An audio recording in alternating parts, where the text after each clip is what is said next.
on va faire un point là par rapport à la décision que le tribunal administratif Bastet prend hier. Vous savez qu'il a fait le choix de ne pas présenter tous les dossiers du CHU, puisqu'on va rappeler qu'il y a près de 400 agents du CHU qui recevoir entre octobre 2021 et juin 2022, qui recevoir des décisions de suspension, des lettres de suspension, qui informaient qu'elle était suspendue, qui constataient qu'elle était suspendue. On va être un bordel. Okay? Donc, nous prenons, nous disons, nous pas avarier, puisque les premières décisions, premier engagement de procédure qu'on a fait au niveau tribunal administratif. Je te dis nous ça que c'est faut nous qui payer vacciner, donc c'est normal que yo pas payer nous, parce que nous également c'est là nous. Par ailleurs, nous disons ça, pas ça problème là, pas ça nous dit, c'est que pour décision de suspension contre le monde qui est dans le secteur privé là, qui est dans le secteur public là, on a un minimum de procédures pour respecter. Première procédure là, il faut informer ce pourquoi ou pas payer, parce que première coïncidence à suspension là, c'est payer l'argent ou pas payer moi. Donc là, nous observons au mois de décembre que nous avons une fiche de paie, nous allons chercher une fiche de paie de côté non. Et ça s'est passé après, il dit comme ça qu'il voyait un enfant puis ça corrompu. Bon. Si tu connais l'odeur puis ça corrompu, il va ça aider. Donc nous allons chercher une fiche de paie au mois de décembre. Et au mois de décembre, même banane également, avec l'avocat, nous mettons la cita, qui ont chez nous la journée là, ils ont décidé donc mettre en difficulté également. Hein. Nous allons chercher une fiche de paie nous, et bien évidemment, dans la foulée, nous engageons procédure. Pour dire comme ça, nous commandons l'argent, nous. Mais fiche de paie, c'est pour ça, pourquoi nous ne pas payer? Parce que nous ne sommes pas au courant. Et nous observons que nous recevons au mois de janvier, dans le dossier tribunal là, nous recevons des décisions de suspension. Pas nous qui recevons, avocats nous recevons des décisions de suspension. C'est à ce moment-là que nous voyons que nous sommes suspendus. Okay? Et d'ailleurs, pour les premiers mots, les gens qui sont suspendus entre octobre et novembre. Et les derniers gens qui recevront des décisions qui sont suspendues, c'est soignants au mois de décembre. C'est pratiquement au mois de janvier, février qu'il recevoir, qu'il voit qu'il a été suspendu. Il va recevoir, il voit qu'il a été suspendu, et bien évidemment qu'il voit qu'il n'a pas donné d'argent. Le tribunal là nous dit, nous demander à ce qu'elle de constater que les procédures sont respectées. Première procédure que la loi a prévoit, d'abord pour informer les instances jusqu'à représenter les personnels des syndicats, notamment pour calculer l'impact des suspensions sur l'organisation des soins, sur la continuité des soins, sur la qualité des soins, si le malade là, on ne peut pas mettre le monde dehors, si on ne peut pas vérifier les conséquences de ça, si conséquence, c'est assez organisation de l'hôpital là. Deuxième obligation, c'est négocier avec les gens directement. Pour ça, bon, si pour informer le personnel là, agent là qui est suspendu, et que pour autant, il paye pour éviter la suspension, soit il a pour vaccin là, soit il a pour ton mandat, il a prend congé, il a prend OTTI pour éviter la suspension là. Ça va faire non plus. Et troisième vitesse, c'est qu'il faut, bien évidemment, vous voyez, on l'aide recommandé, ok, ou bien remise en mes propres comptes signature. Car informer les gens qu'à partir de telle date est suspendu pour des raisons si après. Ça n'a pas fait non plus. Et bien évidemment, là nous voyons les premières décisions de suspension, nous avons constaté que ces décisions-là sont rétroactives. À savoir que la plupart des gens qui sont suspendus au mois d'octobre, ils ont recevoir des décisions de suspension, ils ont informé, ils ont voir des décisions de suspension au mois de novembre-décembre.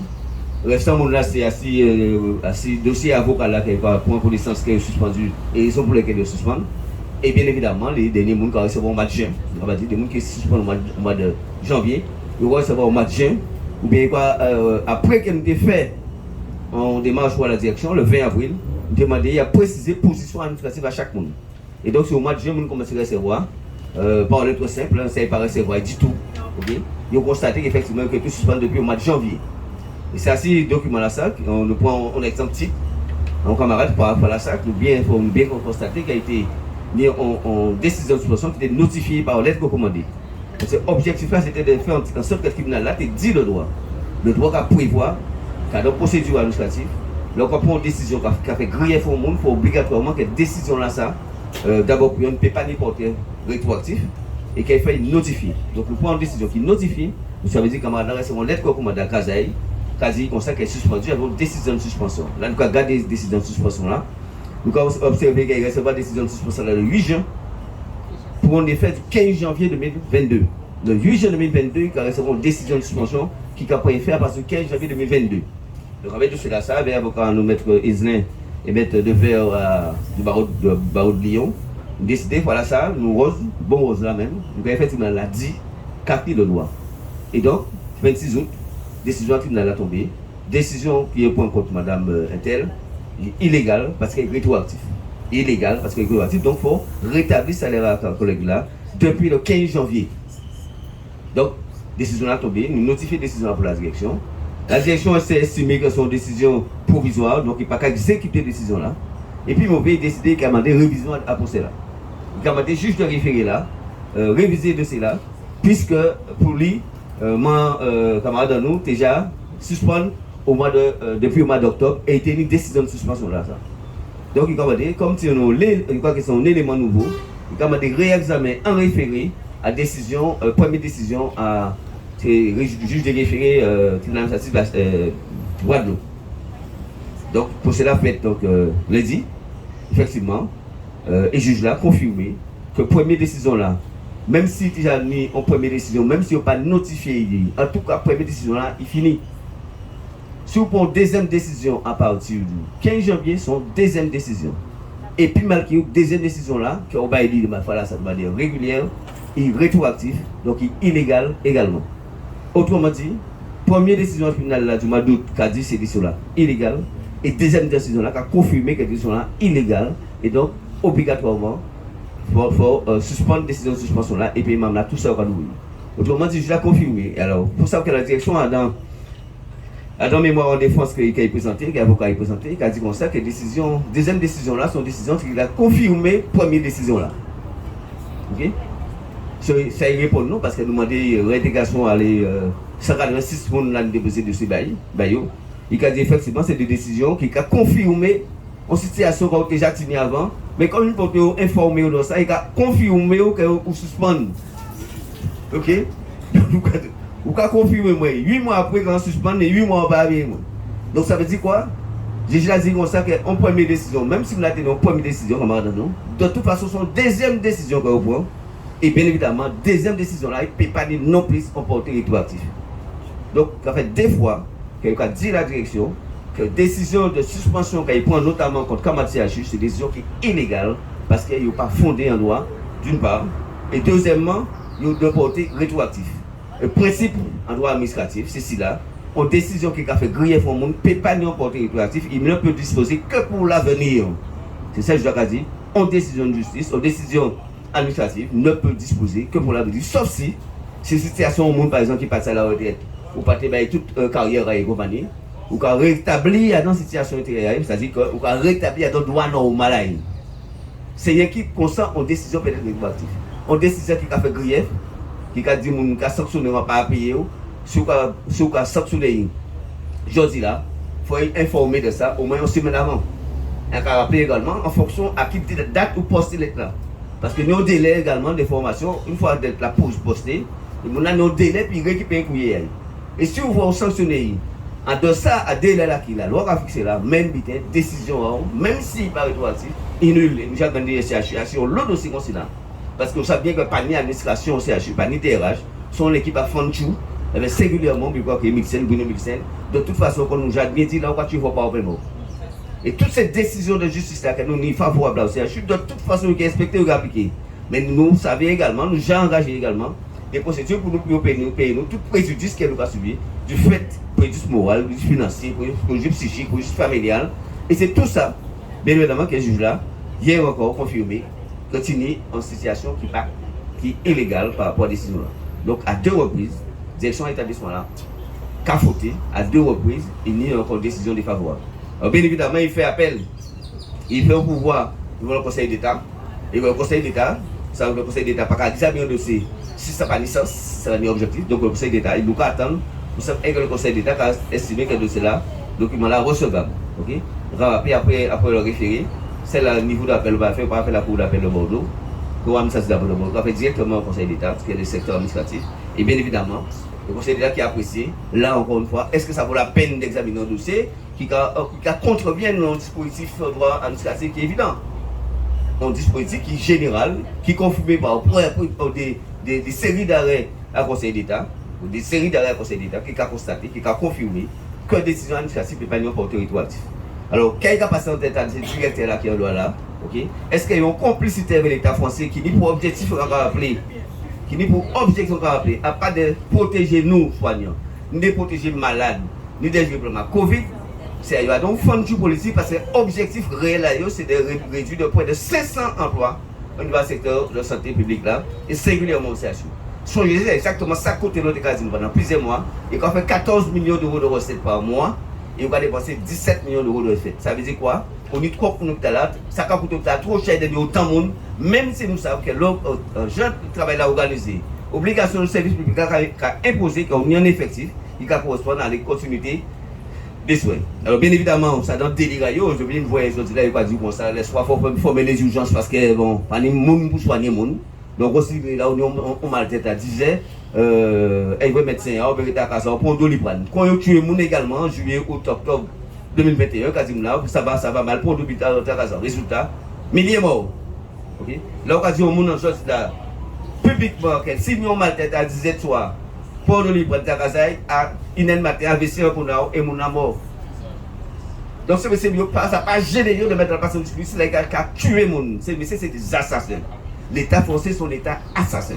Et des médecins qui ont participé à disposition de ces assassins également. Nous avons bien dit que c'est des assassins. Et ils ont payé le crime. Et c'est eux qui sont là, dans un groupement collectif à malpropre, à assassin. C'est eux qui ont dit l'État, je ne peux pas les voir du tout dans mon hôpital. Pour ce c'est ni l'hôpital. Si vous êtes passage avant la vie. La plupart des médecins qui ont des passages, ils viennent trouver nous là, ils ont parti, ils ont laissé nous là. OK? Donc c'est pour ça que nous avons dit, avec deuxième décision là, ça, le directeur ACH n'a pas rien à dire nous encore. Nous demandons à ce qu'il réintègre tout le monde et paye tout le monde par rapport au fait que les décisions, toutes décisions qui prononcent au CHU, c'est des décisions qui rétroactives, donc qui nulles et nul d'effet, donc il faut payer tout ça au pas de payer. Donc les camarades ont confirmé encore une fois, avec deuxième décision, même si bien évidemment, il a dit qu'il attend une décision au Conseil d'État, nous ne pouvons pas attendre une décision au Conseil d'État. Okay? Il n'y a pas des décisions qui sont exécutoires. On a bien dit qui sont exécutoires. C'est-à-dire que vous obligez, même si vous faites appel, vous obligez d'exécuter cette décision-là. Donc, paiement là, 8 mois salaire. Premièrement. Et deuxièmement, on rappelle également. Alors, premier audience, il a condamné le CHU à 800 euros. Il faut c'est condamné à 1000 euros. Donc, quand on juge là, même j'ai bon réveil. Ok? Ça veut dire qu'on condamne première fois 800 euros, on condamne, il a augmenté. Et puis, on allait, puis, encore une fois, il y a qui a fait justice. En pas d'une indemnisation. Donc il a mis 800 euros en bas, camarades nous, il quelques temps. Après, il a mis 1800 euros pour gagner. OK? Dans l'hôpital qui n'a pas de l'argent pour acheter des médicaments, qui n'a pas de l'argent pour payer les gens, qui n'a pas de l'argent pour assurer, pour même envoyer des lettres commandées. Parce qu'on a rappelé que la direction établissement là, ça dit nous qu'il a fait des décisions comme ça, il a envoyé parce qu'il n'a pas de l'argent pour payer les lettres commandées. À pas blague non? Donc, pas de l'argent pour payer les lettres commandées, on fait procédure pour faire un jour à monde. Donc c'est pour ça que nous allons soutenir également, camarades. Depuis la semaine prochaine, de toute façon, on va rappeler que nous avons un bel rendez-vous sur là. Donc renforcement, donc commémoration à 21 octobre 1801. Demain, nous avons une grande journée de manifestation de capacité depuis 8h30. Nous allons parler de la mutualité. Et à partir de lundi, on va bien dire à partir de lundi, nous allons prendre rendez-vous lundi matin. Nous allons ça devant la télé. Pour nous aller chercher l'argent en intégration. Parce qu'après deux décisions, on va pas en mettre au petit nous encore. Ou pas ni en mettre au petit nous encore, sauf qui, ok, d'accord, qui temps, qui joue, qui l'est. Qui temps, qui joue, qui l'est. Ok? À part l'hôpital, c'est immédiatement. D'accord? Qui temps, qui joue, qui l'est, mais pour nous, c'est immédiatement. Donc, nous ne pouvons pas des hors caméras, des organisations pour les 10 matins. D'accord? Mais si on paye, de toute façon, nous bien. On va répéter que nous bien, c'est nous pour faire ça.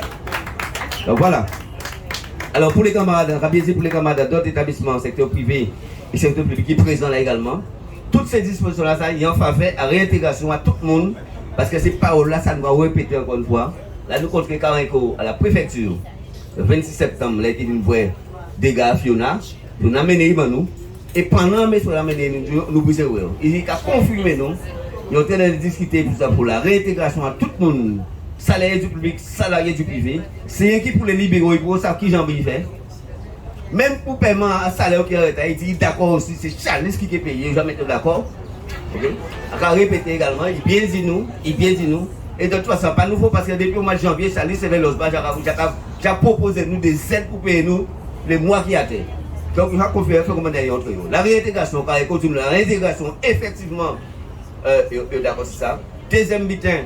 c'est l'indemnisation. Il est d'accord, c'est ça. Il y a un seul problème, c'est quelqu'un médecin qui a répété Jean acheté. C'est quelqu'un médecin qui a opposé à ça, évidemment. Là, on voit, il faut se piquer. Ou piquer moun à la chaîne. Ou quand vous comprenez que si vous ne pouvez pas garder les blancs des yeux, les gens qui refusent la vaccination, qui refusent les piquets forcés, et qui ont une forme belle aujourd'hui là, ok? C'est vous ne pouvez pas faire ça derrière. Donc c'est tous ces médecins malfaiteurs, volés là qui sont dans les hôpitaux et cliniques en Guadeloupe, de toute façon, toi, vous venir derrière. Nous payons pour faire, nous payons souffrir. Ouais, nous payons pour faire, nous payons souffrir pour connaître à ces messieurs.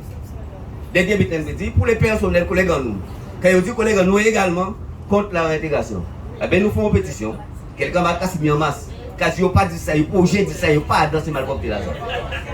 Quand on commence à signer dans tous les établissements publics et privés, on pétition pour dire quand même 10 bitins, mais pas les moins mal copiés. Ok, pas les moins pas dans mal copiés. À part pourquoi ils n'ont pas de collègues en travail, à part moi qui nourrit, à part moi qui paye Tidaï, à part moi qui fait si ils sont au monde, à part moi qui paye Kazaïbaï. En plus, ces collègues qui mangent ensemble en office, nous avons fait soin ensemble, nous avons fait chambre ensemble, nous avons couché madame ensemble, parce qu'ils n'ont pas vacciné, pas vrai. Alors que les autres, même qui dit aujourd'hui là, qui ont vacciné, qui ne pas vacciné, ou pas pris. Et là, on vaccine, on va plus fort que là, on va vacciner. À part nous, pas dit, c'est scientifique. Donc, on arrête les conneries. On arrête les conneries. Okay? Donc, c'est pour ça, les camarades nous commandent encore une fois.